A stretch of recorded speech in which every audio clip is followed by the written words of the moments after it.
يا رمضان شهر الرحمة والغفران. Alhamdulillah, syukur pada Allah Subhanahu Wa Taala, kita diberikan kesempatan lagi oleh Allah Subhanahu Wa Taala untuk berada pada bulan Ramadan yang mulia ini, yang mana kita diberikan ruang oleh Allah Taala untuk meraih ganjaran pahala yang berlipat ganda dalam bulan ini.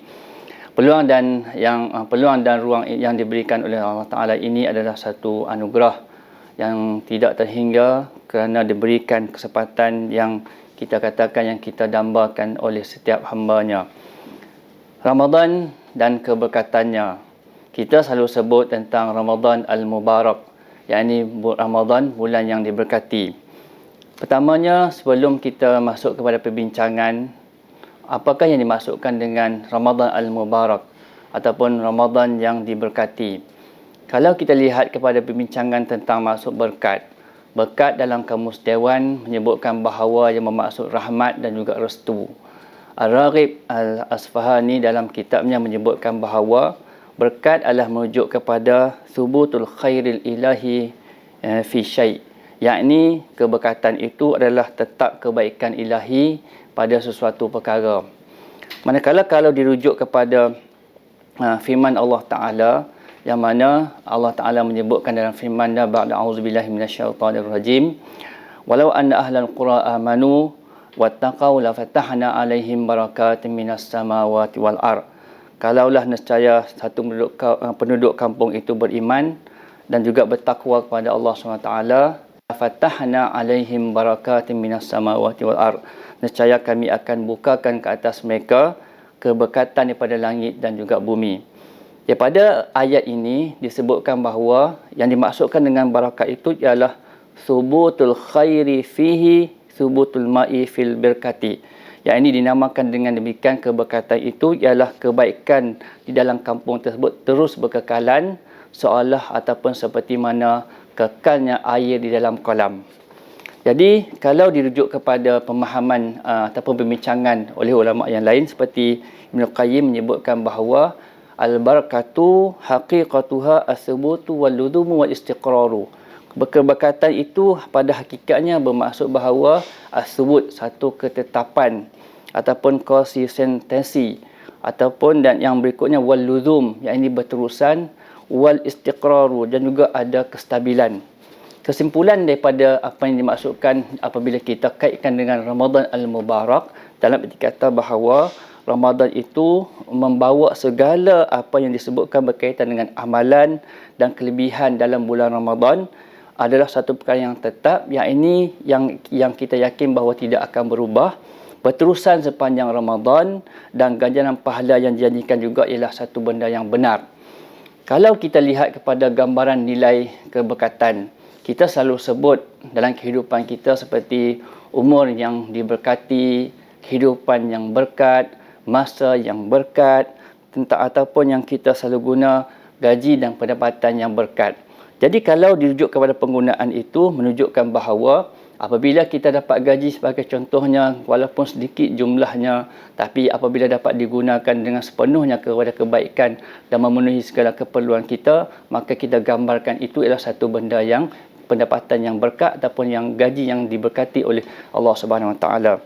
Jadi untuk kita mengaitkan dengan bulan Ramadan, mungkin boleh kita tanya bagaimana ataupun kenapa bulan Ramadan itu dinamakan sebagai bulan yang diberkati.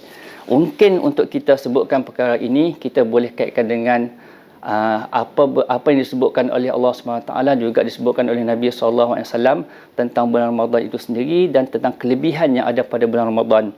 Yang pertama tentang perintah berpuasa pada bulan Ramadan, yang mana disebutkan dalam firman Allah Ta'ala, ya ayyuhalladzina amanu kutiba alaikumusiyam kama kutiba alal ladzina min qablikum la'allakum tattaqun, iaitu yang mana Allah Ta'ala perintahkan supaya kita berpuasa, difardukan untuk kita berpuasa pada bulan Ramadan, dan janji Allah Ta'ala pada orang yang berpuasa pada bulan Ramadan ialah dapat meningkatkan nilai ketakwaan di sisi Allah Ta'ala. Jadi ni janji itu sebagai satu yang pasti daripada Allah SWT.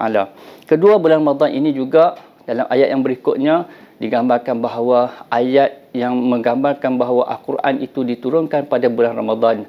Syahr Ramadan alladhi unzila fihi al-Quran, yang mana Al-Quran itu menjadi petunjuk kepada manusia itu sendiri. Yang kita tahu bahawa Al-Quran adalah sumber kepada kehidupan manusia.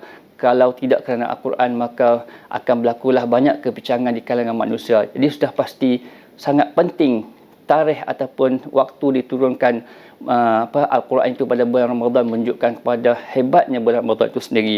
Yang ketiga, yang mana kita boleh rujuk kepada beberapa hadis, Nabi SAW menggambarkan dalam satu hadis kursi yang mana Allah Ta'ala sebut bahawa berpuasa pada bulan Ramadan ini ganjarannya ialah unlimited. Yang ini disebutkan dalam satu riwayat daripada Abu Hurairah daripada Nabi SAW. Allah Ta'ala berfirman, kullu amali ibnu Adam lahu, setiap amalan anak Adam itu baginya pahala, illa siyamu fa innahu li wa ana ajzi bihi, kecuali puasa, dia sesungguhnya dia adalah untuk aku. Wa ana ajzi bihi, Allah Ta'ala kata aku yang akan tentukan pahala.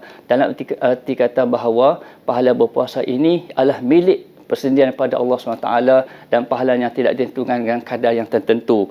Demikian juga bagi gandaan pahala-pahala amalan yang lain yang mana digandakan tak sama macam pada bulan-bulan yang biasa. Yang keempat, kalau dilihat kepada bulan Ramadan yang kita ketahui, ada satu malam yang mana disebutkan sebagai malam yang terbaik pada 1000 bulan.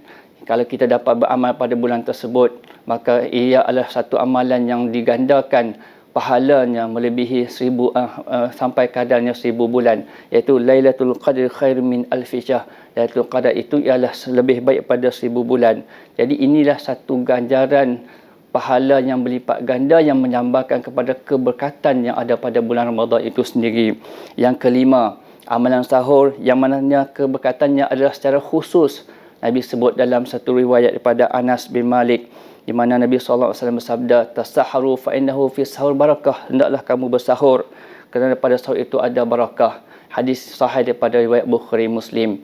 Dan dikata bahawa orang yang melaksanakan ibadah, melaksanakan bersahur, orang yang bangun pagi untuk bersahur, itu kerana dia nak berpuasa pada keesokan harinya, dia mendapat keberkatan di sisi Allah SWT.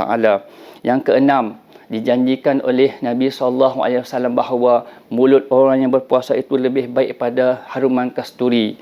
Demikian juga yang mana kepada orang yang berpuasa juga ada dua kegembiraan, yakni kegembiraan ketika mana dia berbuka dan kegembiraan ketika mana dia bertemu dengan Allah SWT. Dan yang berikutnya kita boleh sebutkan juga antara yang penting yang ada pada bulan Ramadan ialah satu ibadah yang tidak boleh dilaksanakan pada bulan-bulan yang lain, yang nak menggambarkan kepada barakahnya bulan Ramadan itu sendiri, yakni salat tarawih. Yang mana kalau kita rajin sekalipun, kalau kita kata nak melaksanakan salat tarawih pada bulan selain pada bulan Ramadan, pasti kita tidak dapat lakukan kerana bulan salat tarawih itu hanya disyariatkan ataupun disunatkan untuk kita melaksanakan hanya semata-mata pada bulan Ramadan itu sahaja. Dan yang lain-lain amalan-amalan yang lain seperti tadarus Quran, tilawah Quran juga sangat digalakkan pada bulan Ramadan. Jadi daripada contoh yang saya sebutkan, apa yang saya sebutkan tadi berkenaan dengan pelbagai kelebihan, yakni sama ada pada bulan Ramadan itu sendiri ataupun pada orang yang melaksanakan ibadah puasa pada Ramadan, menggambarkan bahawa banyaknya keberkatan yang dijanjikan oleh Allah Ta'ala kepada hamba-hambanya yang mahu meraih keuntungan pada bulan Ramadan ini. Cuma kita boleh gambarkan bahawa bulan Ramadan ini seperti mana satu kolam dalam yang mengandungi di dalam kolam tersebut banyak ikan. Jadi kita ni adalah digambarkan kita ni sebagai seorang pemancing. Adakah cukup kalau kita diberikan kebenaran untuk memancing dalam kolam tersebut dalam satu tempoh waktu tertentu? Adakah cukup dengan kita hanya membawa sebatang joran ataupun sebatang mata kail ataupun pemancing, sebatang alat pemancing sahaja untuk kita memancing di dalam satu kolam yang dalam, yang mana di dalamnya banyak ikan dan dibuka pada waktu yang khusus sahaja? Adakah cukup dengan membawa satu batang joran? Jadi bagi orang yang pemancing yang bijak, sudah pasti dia akan memikirkan banyak jalan untuk menangkap ikan dan tidak akan bergantung pada satu joran sahaja. Pasti dia akan bawa beberapa batang joran ataupun beberapa alat pancing yang lain, ataupun ada umpan yang lebih baik yang mencukupi, ataupun alat-alat yang diperlukan untuk dia dapat memastikan bahawa dalam tempoh yang ditentukan itu dia dapat menangkap ikan sebanyaknya mungkin. Bahkan kalau dibenarkan untuk dia bawa jala ataupun pukat, pasti dia akan bawa supaya dapat menghasilkan ataupun dapat menangkap ikan sebanyak mungkin pada waktu tersebut. Jadi sidang penonton dan pendengar yang dirahmati Allah Ta'ala, kepada apa yang saya sebutkan tadi, saya menyeru kepada diri saya sendiri dan juga para penonton sekalian, gunalah kesempatan kita sebagai pemancing yang bijak tersebut untuk kita meraih amalan ataupun meraih sebanyak mungkin, menangkap sebanyak mungkin ikan yang ada di dalam kolam. Yang ini kita meraih sebanyak mungkin amalan yang dijanjikan, yang telah disarankan untuk kita beramal pada bulan Ramadan. Gunalah kesempatan itu sebaik mungkin supaya kita di akhir bulan Ramadan kita dapat nilai ketakwaan, kita dapat meraih sebanyak mungkin pahala. Dengan itulah kita dapat banyak keberkatan daripada Allah Subhanahu Wa Taala. Jadi pasti kita katakan bahawa pasti kita akan rasa sedih, rugi dan ataupun rasa duka cita apabila kesempatan yang diberikan oleh Allah Ta'ala kita tak gunakan sepenuhnya. Maka rugi, amat rugilah kalau kita di akhir Ramadan dosa kita tidak diampunkan ataupun amalan kita tidak menjana sebarang pahala.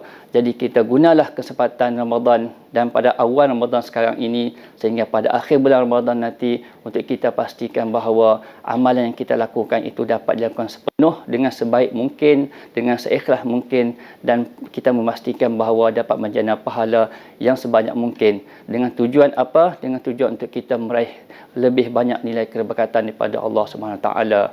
Hidup itu biarlah berkat, jangan jadi orang yang dimurkai oleh Allah Subhanahu Taala. Dengan itu saya sudahi pesanan ini dengan wabillahi taufiq wa hidayah. Wassalamualaikum warahmatullahi wabarakatuh.